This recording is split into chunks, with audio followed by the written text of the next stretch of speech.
வெய்யுமா ஊட்டினா கூட சாப்பிட கஷ்டமா இருக்கு. அவன் நீ பாக்குறான்ல அவனுக்கு ஒரு வாய் கொடு, ஒரு வாய் கொடு.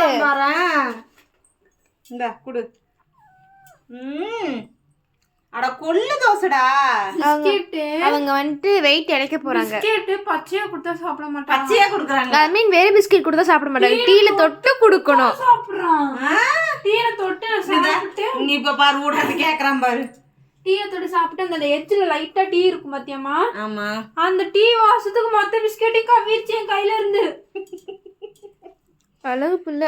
எப்படா நம்ம கிட்ட தருவாங்க, கை வரும்போதெல்லாம் நமக்கு ஊட்டுவாங்களான்னு பாக்குறேன். பையனை பிள்ளை ஏமாத்துறீங்க பாத்தீங்களா.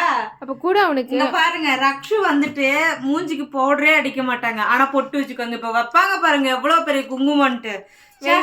யாராலையும் அப்படி வைக்க முடியுது? எப்படிதான் இப்படியா எனக்கு ஒண்ணும் புரிய மாட்டேங்குது. வெய் வச்ச பின்னாடி காட்டு மயில எங்க காட்டு. எவ்வளவு பெரிய குங்குமம் பாத்தீங்களா. சே இப்படியா பொம்பளை பிள்ளைங்கன்னா நல்லா நெத்தி நிறைய பொட்டு வச்சு குங்குமம் வச்சா நல்லா இருக்குமாங்க. என் வீட்டுல இப்படிதான் நடக்குது.